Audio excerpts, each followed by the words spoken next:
जिंदगी और सड़क के बीच में कई समानताएं होती हैं। कई फिलोसोफर्स ने, शायरों ने इनके बीच में कई तुलनाएं की हैं। सड़क हो या जिंदगी हमें अपने तय मकाम तक पहुंचाते हैं, लेकिन सड़क जिंदगियों की तरह ही हमें हादसों से मिलाते हैं, जो न सिर्फ छोटी मोटी दुर्घटनाएं होती हैं बल्कि उनमें दिल दहलाने वाली वारदातें भी हो सकती हैं, जो न सिर्फ मुसाफिर बल्कि उससे जुड़े हर शख्स की जिंदगी बर्बाद कर सकती हैं। नमस्कार, मैं दिव्यांका त्रिपाठी दहिया क्राइम पेट्रोल सतर्क की श्रृंखला में आपका स्वागत करती हूँ।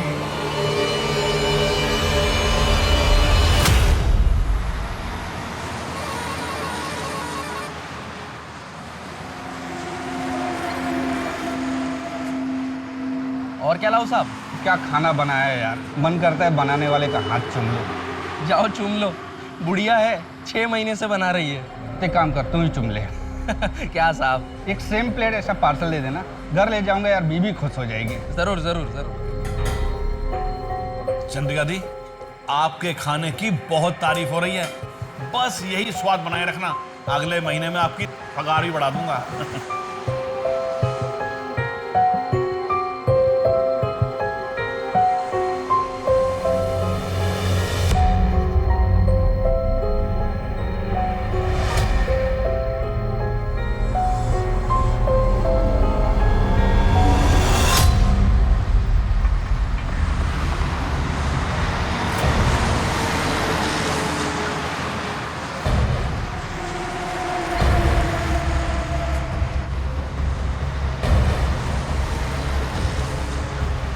नमस्कार सर।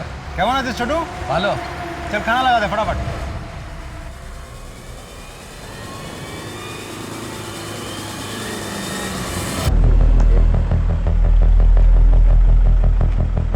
अरे भैया, बरेपुर तक जाना है। 500 रुपए लगेगा भैया हमेशा 150 में जाता हूँ, अब 200 ले लेना। अरे भाई इतना ही लगेगा, आगे अगर 2-3 आदमी मिलेंगे तो आधा आधा बांट लेना। भैया एक घर में कॉल कर दूँ?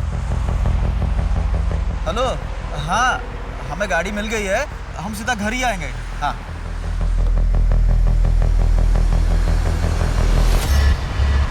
बारापुर जाने का लिफ्ट दे दो ना। हाँ हाँ बैठो।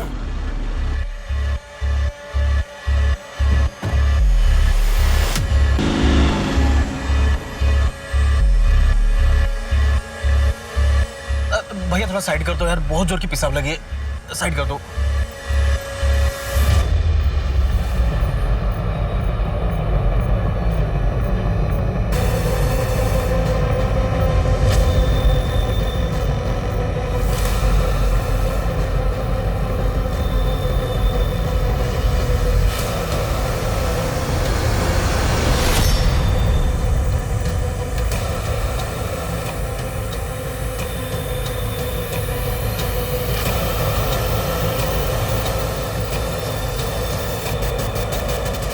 शोमेंदा, क्या बात है, आपके ढाबे के खाने का तो स्वाद ही बदल गया। खूब टेस्टी। क्या है कि मेरा पुराना कारीगर काम छोड़कर चला गया, बस ये बिहारी चाची मिल गई, बहुत जरूरतमंद थी और खाना बहुत ही टेस्टी बनाती हैं, बस मैंने ये किचन उनके हवाले कर दी। अच्छा जल्दी बताओ कितना हुआ? अरे सर, जो हमेशा देते हो वही दे दो। ये लीजिए। छोटू। हाँ सर। रागटा।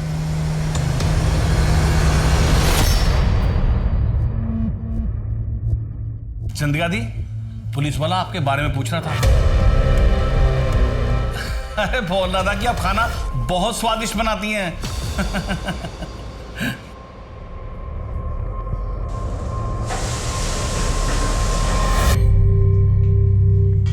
दीदी कब तक ये दाल भात खाएंगे? ना छोक ना तरकारी, और माछ तो कितने दिनों से नहीं खाया है। अरे उस दिन तो खाया था ना माछ भात। कब? अरे चौधरी काकू की शादी में। हाँ। और मीना मासी के घर पे तुझे पूजा में रसगुल्ले भी तो दिए थे उन्होंने। हाँ। तुझे पता है, जब अपने माँ बाबा थे ना तो माँ बहुत अच्छा अच्छा खाना बनाती थी। तू बहुत छोटा था लेकिन बहुत चाव से खाता था। माँ क्या क्या बनाती थी? शुक्तो, बेगुन भाजा, चटनी, शोरशे बाटा माछ और भी बहुत कुछ बनाती थी।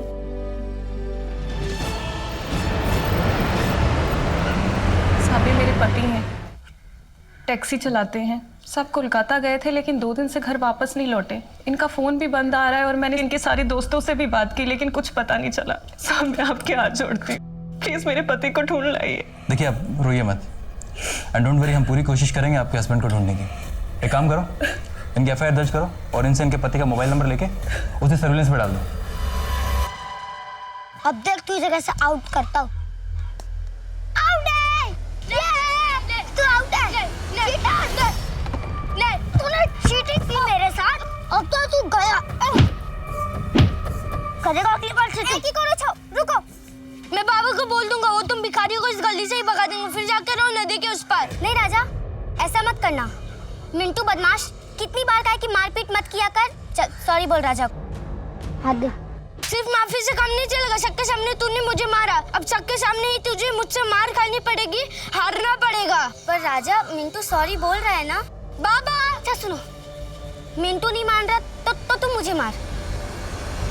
अरे रुक, मैं तुझसे मार भी खा लूंगा और हार भी जाऊंगा।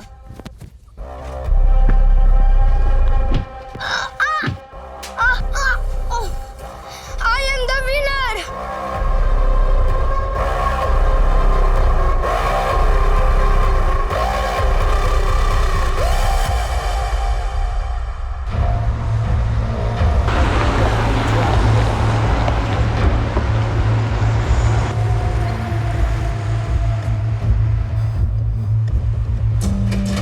की खौफ है साहब?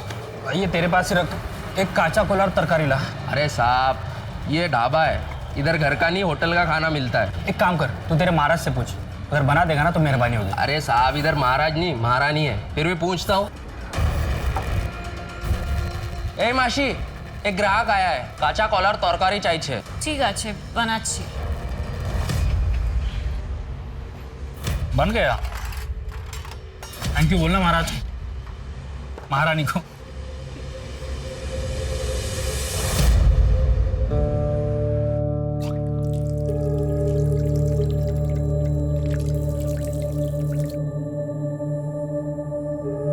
आपका 80 টাকা হয়েছে।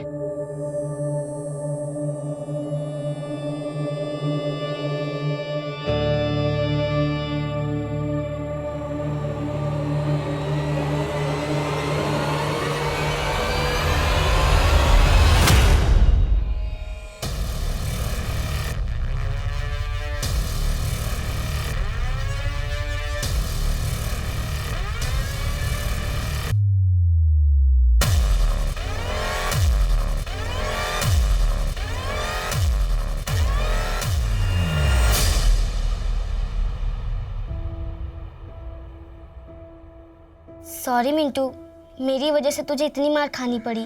दीदी, मैं उस राजा को मार सकता था, लेकिन आपके वजह से मैंने मार खा भी लिया और हार भी गया। ऐसा कब तक होगा दीदी?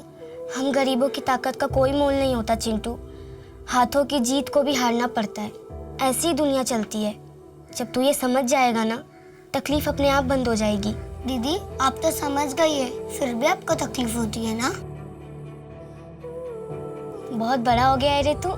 चल अब जल्दी से सो जा, बड़े होकर के क्या क्या करना है उसके सपने भी तो देखने हैं ना।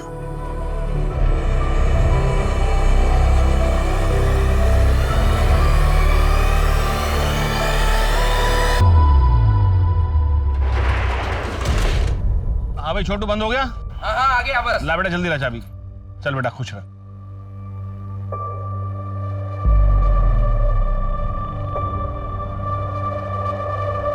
क्या बात है छोटू सेठ, लगता है अच्छी टिप मिली है। हाँ फिर तो क्या बोलता है, चलें मस्त मूड बनाते हैं, मौका भी है, दस्तूर भी है। और अबे तेरे अम्मा की उम्र की है, चल अपने उम्र की ढूंढते हैं। यस, ये हुई ना बात। चल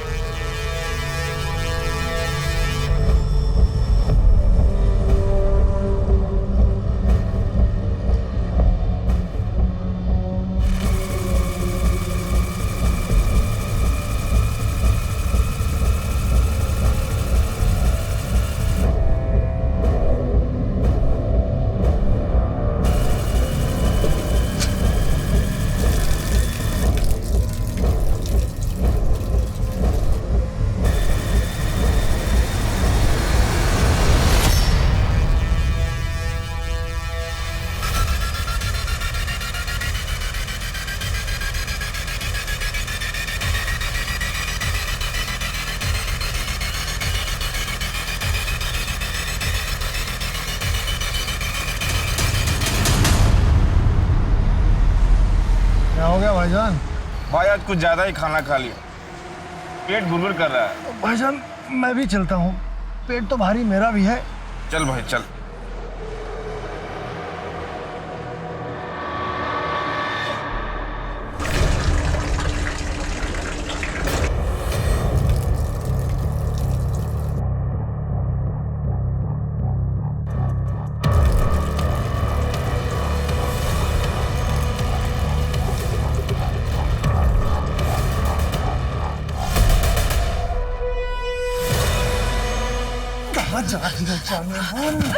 कहाँ जाएगी तू भाग के?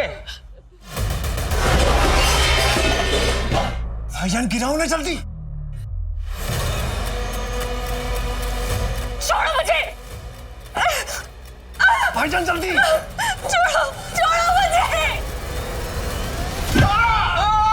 भाईजान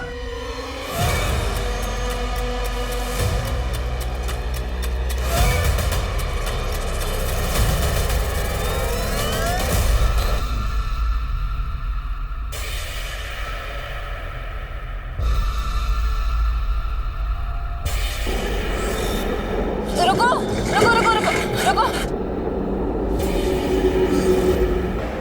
मुझे लिफ्ट दे सकते हैं क्या? थोड़ी दूर तक जाना है। आइए।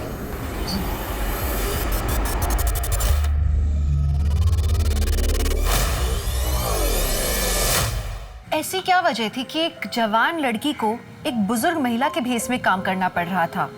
वो किसी से छुप रही थी या किसी को ढूंढ रही थी?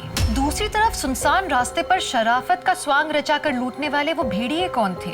अपराधों का एक न थमने वाला सिलसिला शुरू हो गया था। अविश्वास का माहौल था। ऐसा लग रहा था जैसे कोई नकाब में अपना चेहरा छुपा के घूम रहा है। सवाल ये था कि इस अपराधों के भवंडर में कितनी तबाही मचने वाली थी।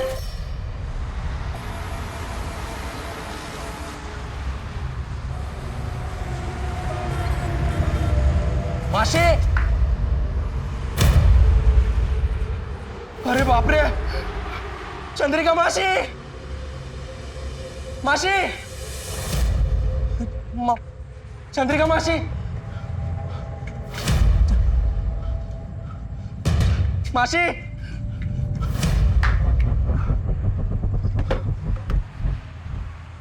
शमन दादा!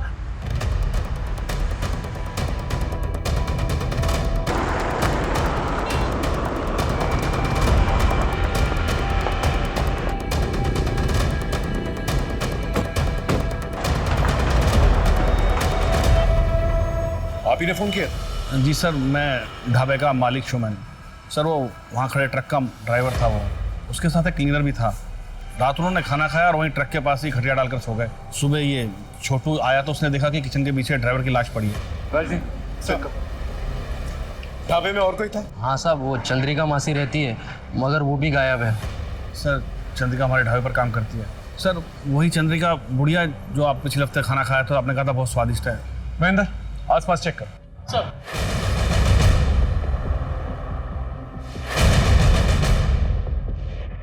लगता है सर पे भारी चीज से वार करके से मारा गया है। सर इधर देखिए, हाथापाई के निशान। लगता है ड्राइवर और क्लीनर के बीच में झगड़ा हुआ होगा। ये चंद्रिका कहाँ गायब? सर ऐसा भी तो हो सकता है कि मारपीट और हाथापाई की वजह से डर के वो भाग गई हो। ठीक है, बॉडी को जो है पंचनामे के बाद पोस्टमार्टम के लिए भिजवा दो। Right sir. शेखर तुम देखा नहीं? यहाँ कोई सीसीटीवी है? नहीं सर, वो तो नहीं है। सर हाईवे के मोड़ पे सीसीटीवी है सर। ढाबे से हाईवे जाने का रास्ता उसमें दिखाई देता है। एक बात और सर, आसपास अच्छे से चेक किया लेकिन चंद्रिका और क्लीनर दोनों नहीं मिले। कोई मर्डर वेपन? नहीं सर। ठीक है, काम करो, फुटेज निकालो और ट्रक के ओनर से पता करो ये क्लीनर है सर। आखिर ये चंद्रिका और ये क्लीनर दोनों गायब हुए तो कहाँ?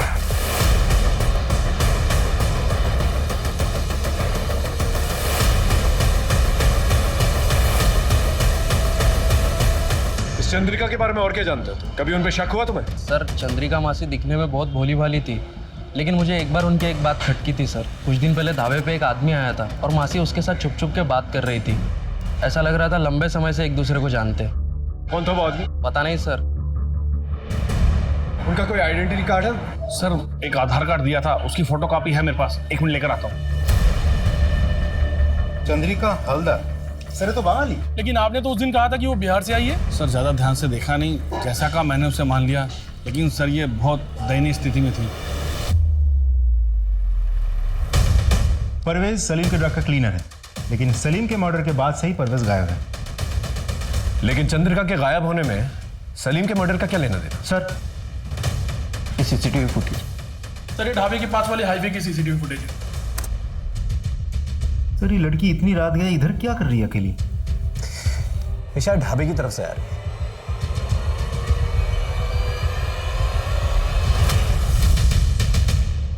एक काम करो, इसके फोटोज जो है ढाबे के मालिक को और वहां पर काम करने वाले लोगों को दिखा, कोई ना कोई इसे जानता होगा।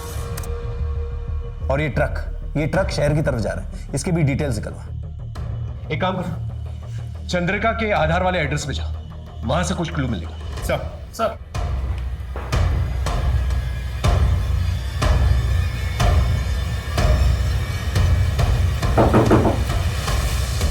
दीदी पुलिस,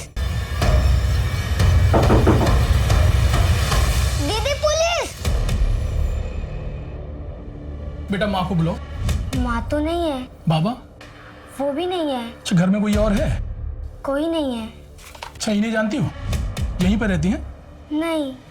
बेटा नहीं अंकल। इन एड्रेस तो यहीं का लिखा है। वैसे तुम्हारे माँ और बाबा हैं कहाँ? वो तो 10 साल पहले ही भगवान के पास चले गए। अच्छा बेटा तुम्हारी माँ का आधार कार्ड है? हाँ है ना। लेके आओ।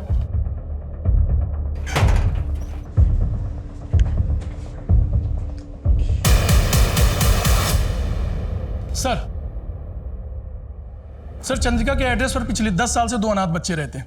वो तो चंद्रिका को जानते भी नहीं है सर। उनके घर से सर ये आधार कार्ड्स मिले।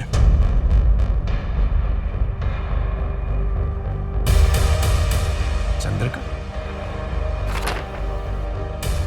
नाम नंबर सब कुछ सेम है, लेकिन फोटोज अलग अलग है। इसका मतलब वो बूढ़ी औरत इस आधार कार्ड का इस्तेमाल करके वो ढाबे पे काम कर रही थी।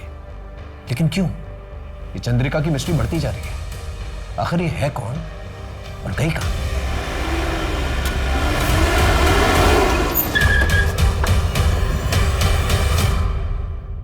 ये ट्रक तुम्हारा है? हाँ साहब। ये फोटो देखो। कल रात इस लड़की को बाईपास रोड पे तुमने लिफ्ट दी थी, पहचानते हो इसे? नहीं सर, जानता तो नहीं हो। सवारी थी, हाईवे पे हाथ दिखाया तो गाड़ी रोक दी। कहाँ उतरी थी लड़की? डायमंड हार्बर एरिया में उतरी थी साहब। उस लड़की की बातचीत से तुम्हें ऐसा कुछ लगा कि वो कहाँ जाना चाहती है? नहीं साहब, ऐसा तो कुछ समझ में नहीं आया। सर उस सीसीटीवी वाली लड़की की फोटो हमने ढाबे वाले शोमैन और छोटू को दिखाई, लेकिन वो लोग उसे नहीं जानते और ना ही इससे पहले कभी देखा है।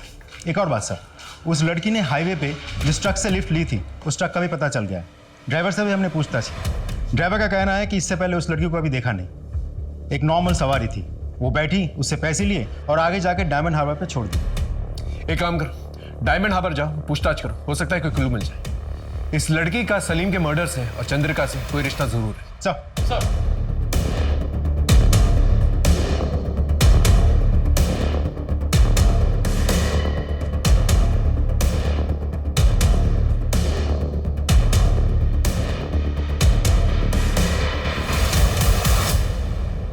टिया, टिया, ये लो, अगले हफ्ते और लाऊंगा। पर इतने से एक हफ्ते में गुजारा कैसे चलेगा? शुक्र मनाओ, इतना तो मिल रहा है, वरना भूखा मरना पड़ता।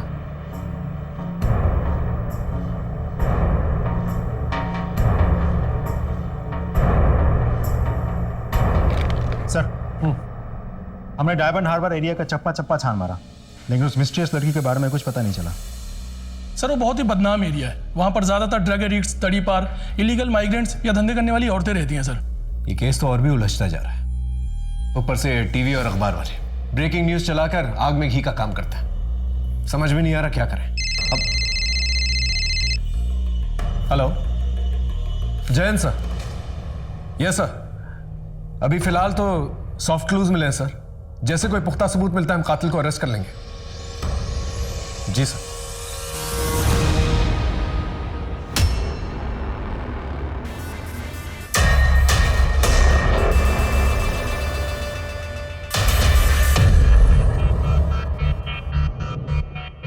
शौमेन दादा, शौमेन दादा,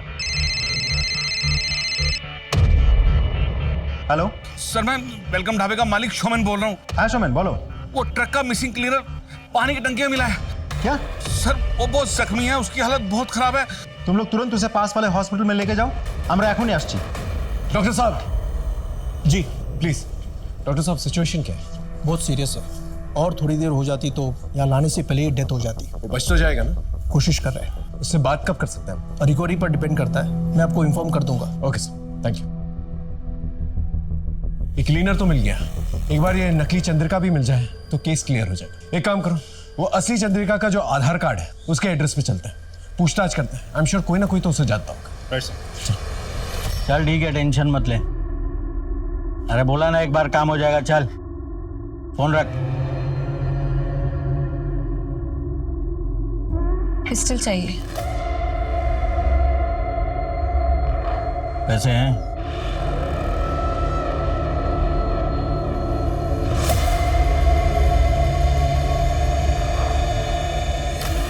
ठीक है, रात को 10 बजे वो खोली पे आ जाना, मिल जाएगी।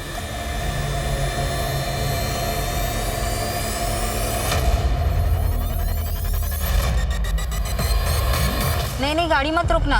मजबूर सा लगता है, शायद उसे किसी मदद की जरूरत हो। सर माँ बहुत बीमार है, डॉक्टर को बुलाने जा रहा हूँ पर कोई लिफ्ट नहीं दे रहा। क्या आप प्लीज। अच्छा रोइए मत, बैठिए आप, कुछ नहीं होगा आपकी माँ को। धन्यवाद सर।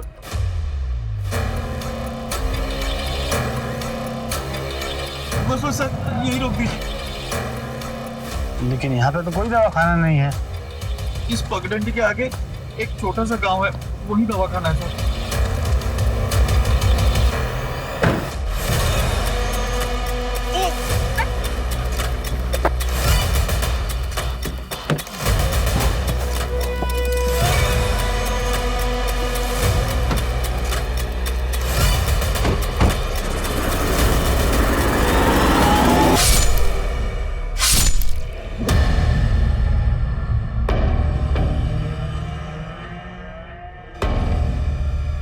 मैं पैसे लेके आई हूँ, जल्दी से मुझे पिस्टल दो, मुझे जाना है।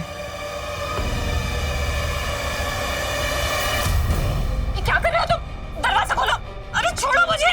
ये क्या कर रहे हो तुम? छोड़ो।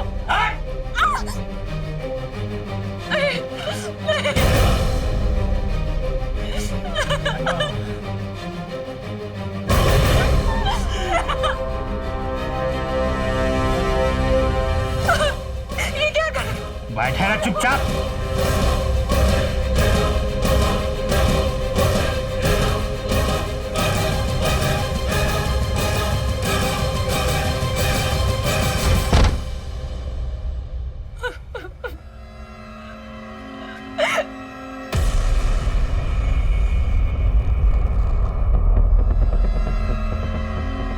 सर उन बच्चों के पास विपिन नाम का एक आदमी आता है, शायद उनके माँ का दूर के रिश्तेदार है। माँ बाप के मरने के बाद से वही उनका ख्याल रखता है। Thank you sir. एक नई इंफॉर्मेशन मिली।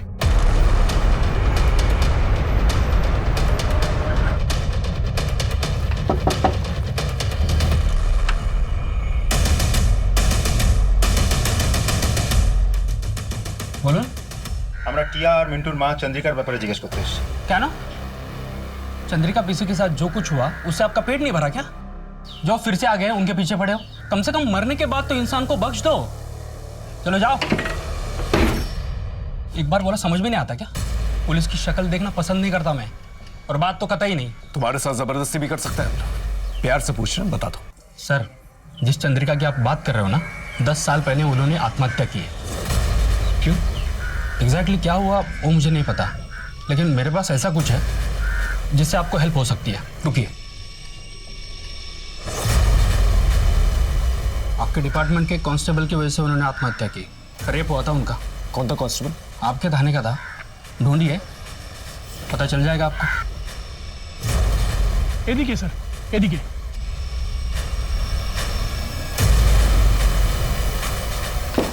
मिंटू, टिया। अरे सर आप? मिंटू कहाँ है? मिंटू? हाँ। कैसे हो बेटा? दीदी। घबराने की जरूरत नहीं, ये लो, मैं तुमसे दोस्ती करना है, ले लो। ले लो। ये लो। बेटा तुम यहाँ पर अकेले रहते हो? हाँ। विपिन दादा के अलावा और कोई नहीं आता तुम लोगों से मिलने? नहीं। देखो बेटा, कभी भी कोई भी प्रॉब्लम हो ना तो पुलिस स्टेशन आ जाना, ठीक है? मुझसे मिलना। पुलिस अंकल, क्या आपका नंबर मिल सकता है?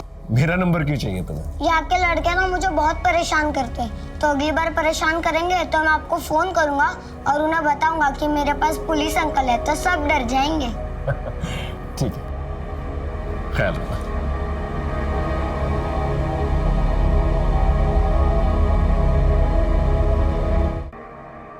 सर आइए सर। सर ये पांडा जी हैं, इसी पुलिस स्टेशन से 4 साल पहले रिटायर हुए। सर केमन आशा? बोलो से। बशो बशो। बताइए सर, चंद्रिका के बारे में और क्या इन्फॉर्मेशन है आपके पास? सर चंद्रिका ने मेरे पास आके उसके पति की गुमशुदा होने की रपट लिखवाई थी। हर दिन आके रोती थी, फिर अचानक से गायब हो गई, उसका कुछ पता ही नहीं था। कुछ दिनों बाद उसका एक दूर का रिश्तेदार एक खत लेकर आया और कहने लगा कि चंद्रिका के साथ प्रशांत मित्र नाम के एक हवलदार ने रेप किया और इस सदमे में आके चंद्रिका ने आत्महत्या कर ली। पर सर इस प्रशांत मित्र नाम का कोई भी हवलदार हमारे थाने में नहीं था।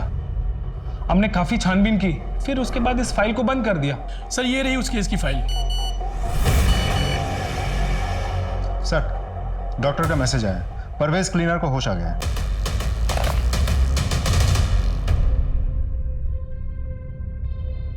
नमस्ते साहब। ये बताओ सलीम को किससे मारा और पानी की टंकी में तुम्हें किसने डाला? वो जो ढाबे पे औरत काम करती है ना, उसी ने किया साहब। वो बूढ़ी औरत चंद्रिका? हाँ साहब। क्या? वो बुढ़िया नहीं है साहब, वो जवान है। ये देखो। हाँ ये वही है साहब, ये हमारे पैसे चुरा रही थी। सलीम भाई ने इसकी चोरी पकड़ ली और बुढ़ापे के नाटक को भी, तो इसने सलीम भाई को जान से मार दिया। मैं जान बचा के भागा तो इसने मुझे घायल करके बेहोश कर दिया। ये औरत बहुत खतरनाक है, इसको पकड़ लो साहब।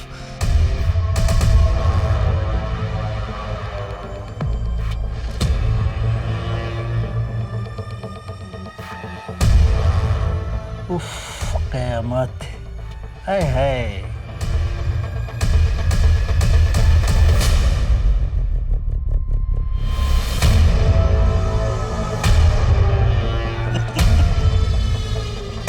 ले, पी ले। अरे पी पी। आए।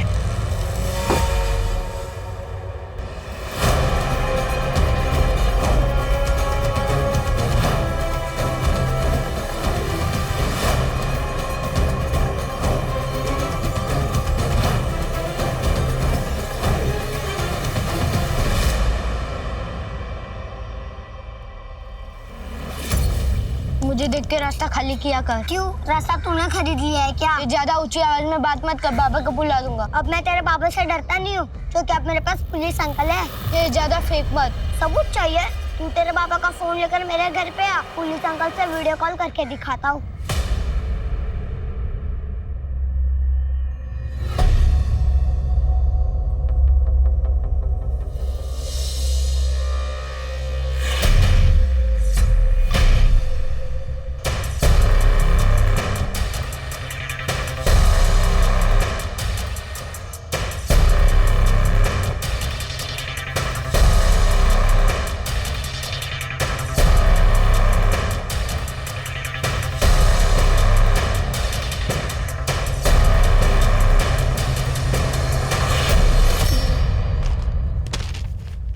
चलिए नंबर डायल कर फटाफट। वीडियो को। अरे मिंटू। जय हिंद सर। कोई प्रॉब्लम? नहीं सर, ऐसे ही फोन किया। अरे मिंटू ऐसा फोन मत किया करो। हाँ, कोई प्रॉब्लम होगी तो जरूर फोन करना, मैं तुम्हारी हेल्प करूंगा। ओके, अपनी पढ़ाई पे कंसंट्रेट करो। हाँ सर। ठीक है। एक मिनट मिंटू, वो पीछे तुम्हारे जो फोटोग्राफ है, जरा उसके पास जाना, दिखाना मुझे। ये तुम्हारी फैमिली फोटोग्राफ है ना? हाँ सर। फोटो में तुम दोनों के अलावा ये पीछे बड़ी लड़की कौन है? Okay okay, bye sir. Phone काट दिया। आई एम श्योर इस लड़की का कुछ लेना देना जरूर है इससे। शायद विपिन को पता होगा। सर मिंटू और टिया की एक बहन भी थी, जो उनसे 10-12 साल बड़ी थी। बचपन से उसकी दिमागी हालत ख़राब थी, इसलिए उसको मेंटल असाइलम में डाला था। सिर्फ चंद्रिका जानती थी कि वो लड़की कहाँ है और कैसे है। चंद्रिका के मरने के बाद मैंने भी उस लड़की को ढूंढने की कोशिश नहीं की, क्योंकि पहले से 2 बच्चे मैं पाल रहा था। वो बहुत बड़ी बात थी मेरे लिए। ठीक है, कोई भी खबर मिले तो प्लीज हमें बताना। जा। राजीव ये झूठ बोल रहा है। आसपास के मेंटल असाइलम में पता करो, और ये जितने भी पड़ोसी हैं ना, उनसे पूछताछ करो। कोई ना कोई तो जरूर कुछ जानता होगा। Right sir. चल।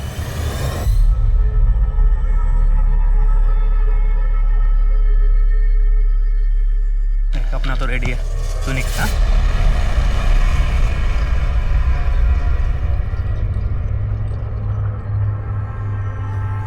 क्यों सेठ, पसंद नहीं आई मैं आपको?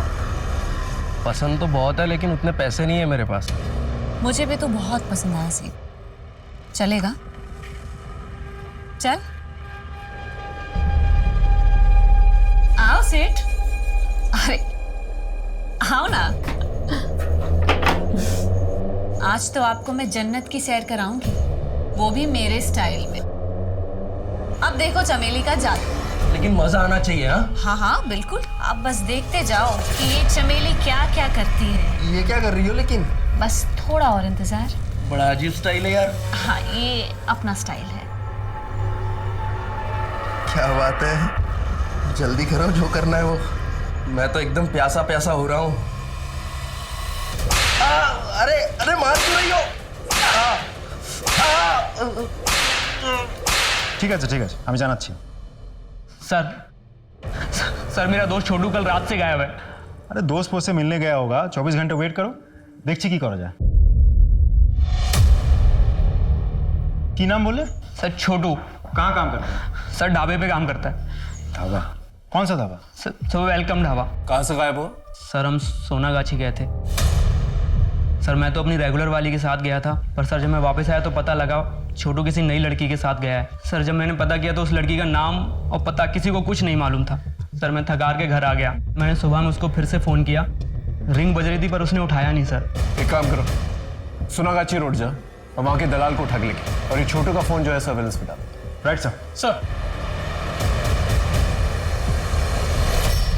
साहब मेरे भैया और भाभी 2 दिन से गायब है साहब।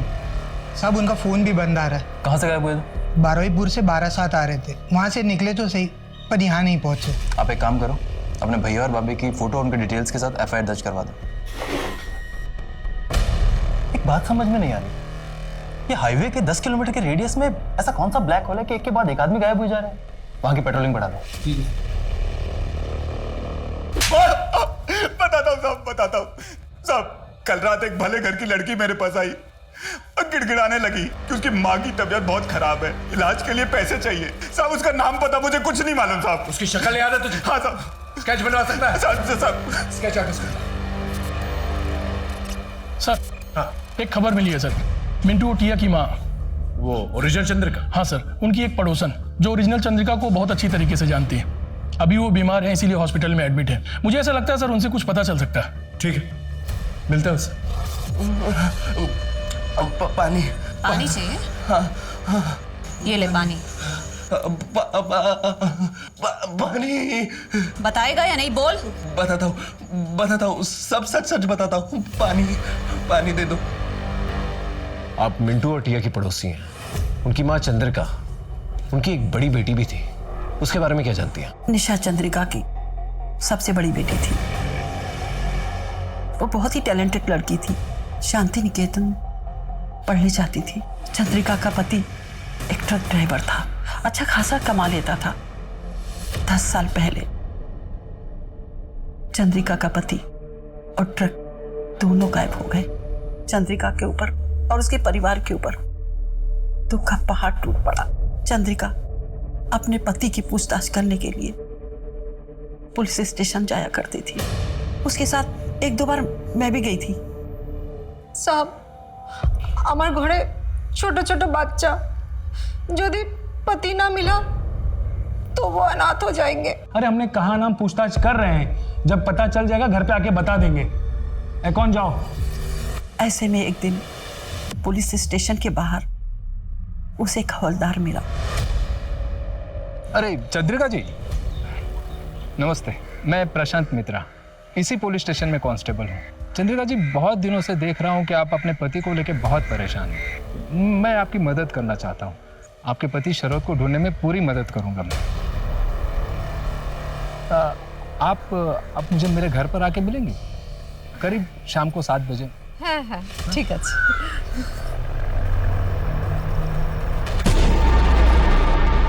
और फिर चंद्रिका के साथ उस हवलदार ने जबरदस्ती की। चंद्रिका ये बर्दाश्त नहीं कर पाई और उसने आत्महत्या कर ली। और चंद्रिका की बेटी निशा, उसका क्या हुआ? उसने अपनी माँ की लाश को अग्नि दी और उसके दूसरे दिन से कहीं चली गई। धीरे धीरे सबने उसको भुला दिया। मिंटू और टिया को पता नहीं क्या पट्टी पढ़ा के गई थी कि वो लोग भी उसको याद नहीं करते थे। सब लोग उसको भूल गए। लेकिन साहब, मैं कहती हूँ वो निशा जरूर वापस आएगी। सर, हाँ, सोनागाछी वाली लड़की का स्केच बन गया सर। ये रहा, दिखाइए सर। क्या आप इस लड़की को पहचानती हैं? ये तो निशा है, चंद्रिका की बड़ी बेटी। ये इतनी बड़ी हो गई। Thank you so much. Sir, ये तो वही लड़की है जिसने बुढ़िया बनकर चंद्रिका के नाम से ढाबे पे काम करना शुरू किया था। इसका मतलब निशा चंद्रिका अपनी माँ का आधार कार्ड यूज कर रही थी, अपना फोटो डाल के, और ढाबे पे काम कर रही थी। लेकिन क्यों? वो अपने माँ बाप का बदला लेना चाहती थी, लेकिन किससे? आखिर निशाने पे था कौन? कुछ तो वजह होगी। सर, छोटू का मोबाइल सर्विलेंस शुरू हो गया है और सारे कोऑर्डिनेट्स डायरेक्ट यहाँ शेयर हो रहे हैं। एक काम करो, परवेज के पास जो कांस्टेबल खड़ा है ना, उसे अलर्ट करो जल्दी। नहीं सर, फोन स्विच ऑफ आ रहा है। चलो।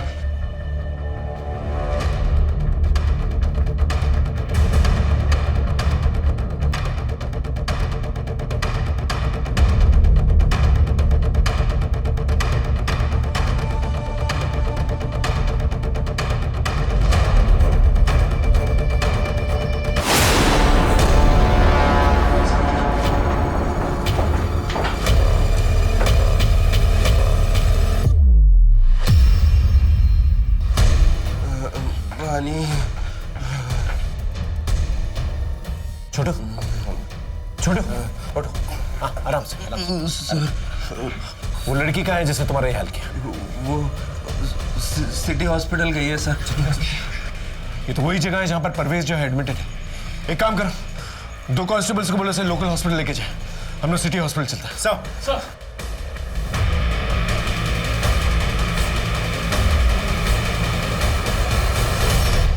निशा, गोली मत चलाना।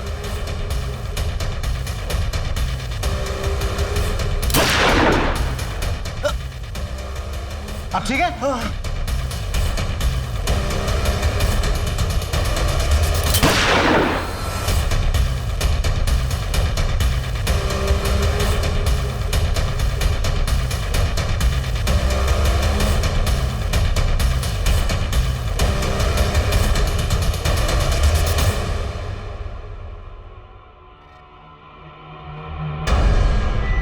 तुम मुझे गोली भी मार सकती थी और वहां से भाग भी सकती थी। क्यों नहीं किया तुमने ऐसा? सर, आपने मुझे पहली बार थोड़ी पकड़ा है। मैंने पहले भी देखा है। आपकी याददाश्त शायद कमजोर हो गई है। पुरुलिया, मार्च 2017। तुम्हें मैंने विद्रोहियों के साथ पकड़ा था।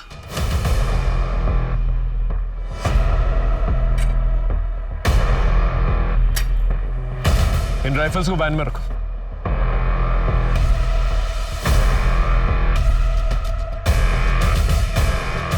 तुम इन लोगों के साथ क्यों नहीं गई? कौन हो तुम? सर, मैं इनके साथ नहीं हूँ। मैं तो इन लोगों से मदद मांगने आई थी, लेकिन इन लोगों ने मुझे अपना गुलाम बना लिया। प्लीज मेरी मदद करिए सर। उस वक्त हमागमी में तुमसे पूछ नहीं पाया कि उन विद्रोहियों के साथ क्या कर रही थी तुम, लेकिन आज समझ में आ रहा है। तुम अपनी माँ के लिए जस्टिस लेने गई थी, लेकिन क्या फायदा हुआ? तुम भी अच्छी तरह से जानती हो कि क्या हुआ। क्या मैं गलत बोल रहा हूँ? नहीं सर, आप बिल्कुल ठीक बोल रहे हैं। ये बताओ, सलीम की मौत कैसे हुई और परवेज के साथ तुमने ऐसा क्यों किया? सर, माँ का बलात्कार करने वाला चाहे कांस्टेबल हो, विरोधी या फिर ट्रक ड्राइवर, सबके लिए औरत एक भोगने की चीज है। हर कोई उसे पाना चाहता है और अगर नहीं मिलती तो फिर जबरदस्ती करता है। आई कैन अंडरस्टैंड, लेकिन तुमने भेस क्यों बदला, आइडेंटिटी क्यों बदली? और तो और छोटू को किडनैप किया, परवेज पे गोली चलाई। तुम्हारी हिस्ट्री मैं मानता हूं, लेकिन ये सब तुमने किया क्यों? सर मेरे बाबा उस ढाबे के आसपास से गायब हुए थे। वो अक्सर वहाँ खाना खाने जाते थे। वहाँ काम करने वाले छोटू की भी बहुत तारीफ करते थे वो। जिस दिन वो गायब हुए थे उन्होंने हमें फ़ोन भी किया था, लेकिन उसके बाद ना फिर हमारे बाबा मिले और ना ही उनका फ़ोन ट्रैक हो पाया। सर बाबा के गायब होने के तार उस ढाबे से जुड़े हुए थे, इसलिए मैं भेस बदल के वहाँ काम करने गई थी। छोटू को क्यों किडनैप किया? छोटू ही मेरे लिए लास्ट प्रूफ था। छोटू से क्या जानकारी मिली तुम्हें? उसने बेहोश होने से पहले डॉक्टर प्रसाद का नाम लिया था। पता नहीं सर, वो 10 साल पहले हुए किसी हादसे के बारे में पूछताछ कर रही थी। और सर ढाबे पे रोजाना इतने लोग आते हैं, सबका नाम थोड़ी ना याद रखेंगे सर। तो तूने डॉक्टर प्रसाद का नाम क्यों लिया था? सर मैं जानता था वहाँ परवेज को भर्ती किया गया है और जरूर वहाँ पे पहरा होगा। इस वजह से सर अपने आप को बचाने के लिए और उस बला को फंसाने के लिए सर मैंने डॉक्टर प्रसाद का नाम लिया था। एक के बाद एक राज खुल रहे थे, लोगों के चेहरों से नकाब हट रहे थे, लोगों की पहचानें सामने आ रही थी। एक अपहरण से शुरू हुआ अपराधों का ये सिलसिला लेकिन अभी भी जारी था। पुलिस सारी कोशिश कर रही थी, लेकिन ना तो अपराध रुक रहे थे और ना ही असली मुजरिम सामने आ रहा था। ऐसा लग रहा था जैसे पुलिस डेड एंड पे आ गई है। लेकिन अचानक ऐसा कुछ हुआ जिसने तहकीकात को एक नया मोड़ दे दिया। जैन सर। जैन बोलो विनोद। सर एक्चुअली केस के सिलसिले में आपसे ज़रूरी बात करना है सर। सर पिछले कुछ महीनों से हमारे एरिया से गुजरने वाले हाईवे से लोग बड़े रहस्यमय तरीके से गायब हो रहे हैं। और सर सिर्फ लोग ही नहीं, बल्कि उनकी गाड़ियाँ, उनके सामान और बच्चे तक, सब कुछ वैनिश हो रहा है सर। और सर हमें समझ तक नहीं आ रहा है आखिर माजरा क्या है। वो हाईवे हमारी जुडिडिक्शन से भी गुजरता है ना? हाँ सर, इसलिए मैं आपसे मिलने आया हूँ।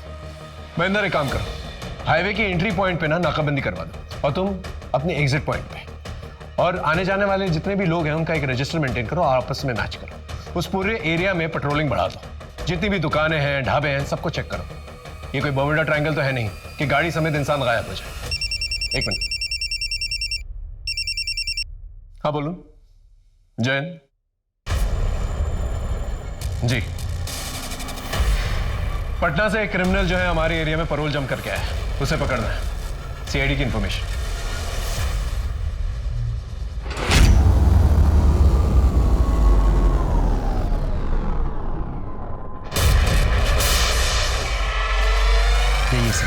ओ नरेंद्र ओझा, पकड़ो से। काम भागेगा? हाँ? हाँ, पटना से यहाँ पर छुपकर बैठा हुआ है। हाँ? चल लेके चलो, चल। सर नरेंद्र ओझा को बिहार पुलिस को हैंडओवर करने से पहले उसके कॉल रिकॉर्ड्स, चैट हिस्ट्री, ये सब कुछ हमने बहुत अच्छे से चेक कर लिए हैं। एक बहुत इंटरेस्टिंग इन्फॉर्मेशन सामने आई है।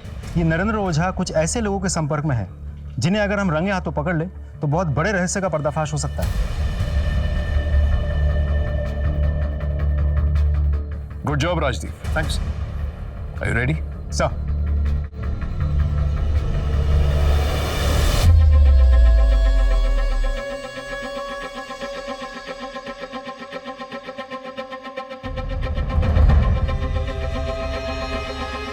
सॉरी सर, वो वेटर आज हॉस्पिटल में, मैं ही ऑर्डर लूंगा। बताइए क्या लाऊं आपके लिए? एक चिकन डबल और 2 बियर चिल्ड वाली। ठीक है, मैं लेकर आता हूँ। आज कितनी सवारी? अब 12 तक जाना है। इतनी रात गए अकेले निकलेंगे? वो क्या है ना, साहब को शादी में छोड़ने गया था। अच्छा वापस जा ही रहा हूँ तो इक्का दुक्का सवारी बिठा लेंगे, कुछ कमाई हो जाएगी। बढ़िया जी, बढ़िया। चलो जी, मैं लेके आना जी। लो पाजी चिल्ड बियर। लाओ जी लाओ।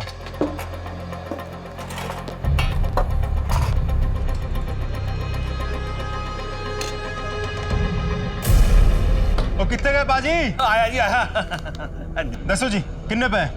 900 रुपये हो जी। लो जी। हेलो जी, सत श्री अकाल जी। हेलो, हाँ हाँ, ग्राहक निकल गया, ध्यान रखना। Okay bye.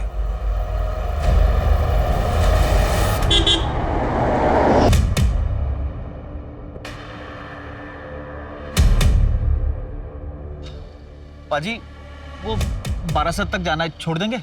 अरे बिल्कुल छोड़ देंगे, बैठो जी। पाजी एक कॉल कर दूं? कर लो कर लो। हेलो, हाँ हमें गाड़ी मिल गई है। ठीक है, हम सीधे घर में आके खाना खाएंगे। बैठ जाओ।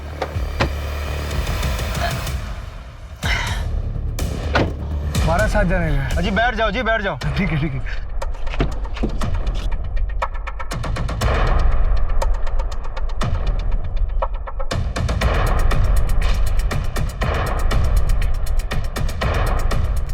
पापा जी थोड़ा साइड कर दीजिए, बहुत जोर की पेशाब लगी है। अरे कोई गल नहीं जी, हम भी हल्का हो लेते हैं। हाँ हाँ जी हाँ जी।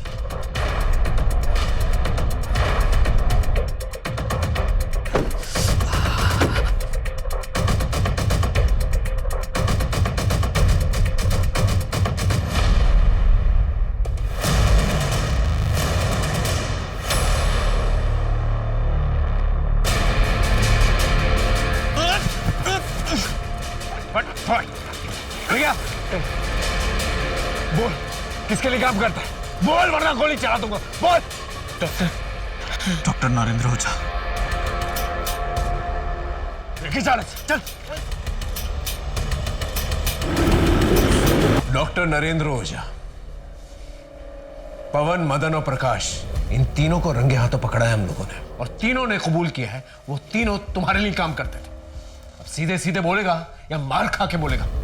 साहब 10 साल पहले मेरा एक अस्पताल था, छोटा सा। पैसा थोड़ा बहुत कमा लेता था, पर मेरे हिसाब से जितनी मेरी उम्मीद थी बहुत कम।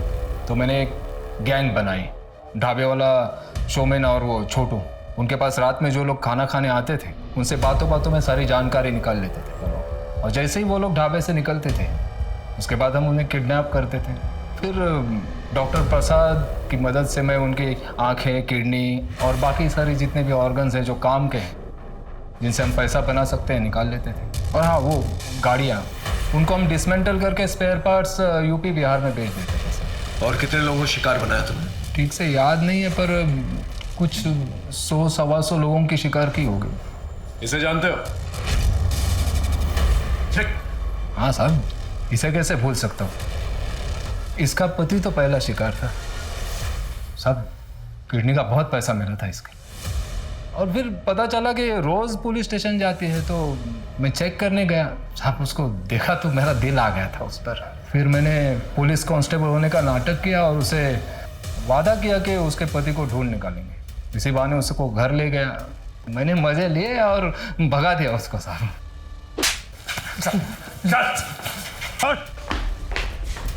ये है वो जिसने तुम्हारे बाबा को मारा है और तुम्हारी मां के साथ अत्याचार किया। ये मन तो कर रहा है इसे मैं तुम्हारे हवाले कर दूं, लेकिन लोगों का कानून पे से विश्वास ना उठ जाए, इसलिए ये साला जो है ना, सीधा यहां से जेल जाएगा। और मैं तुमसे वादा करता हूं कि मैं पूरी कोशिश करूंगा कि कोर्ट इसे कम से कम फांसी की सजा दिलवाए। चल चल। निशा के आंसू रुके या नहीं पता नहीं, डॉक्टर ओझा का रैकेट पुलिस ने नेस्त नाबूद कर दिया। यह आवश्यक है कि हम अपने परिवारजनों को किसी भी अपराध का शिकार होने से बचाएं, लेकिन अगर दुर्भाग्यवश कोई अपराध हो जाए तो पुलिस का सहारा लेना, न्याय का सहारा लेना भी उतना ही जरूरी है, क्योंकि कानून खुद के हाथों में लेने से आपकी अपनी जिंदगी तो बर्बाद होती है, साथ ही आपके अपने भी बदले की आग में झुलसते हैं। एक अपराधी के लिए उसका विक्टिम सिर्फ उसके लिए एक शिकार होता है, लेकिन ये शिकार किसी की माँ, किसी की बहन, किसी की बेटी, किसी का पति, किसी के परिवार का हिस्सा होता है। पीड़ा उस शिकार से ज्यादा उसके परिवार को होती है। इसी सीख के साथ मैं दिव्यांका त्रिपाठी दयाब लेती हूँ आपसे विदा। फिर मिलूंगी अपराध की नई कहानी के साथ। तब तक देखते रहिए क्राइम पेट्रोल, सतर्क, विमेन अगेंस्ट क्राइम। एक औरत परिवार, अब हर औरत का भार। जय हिंद।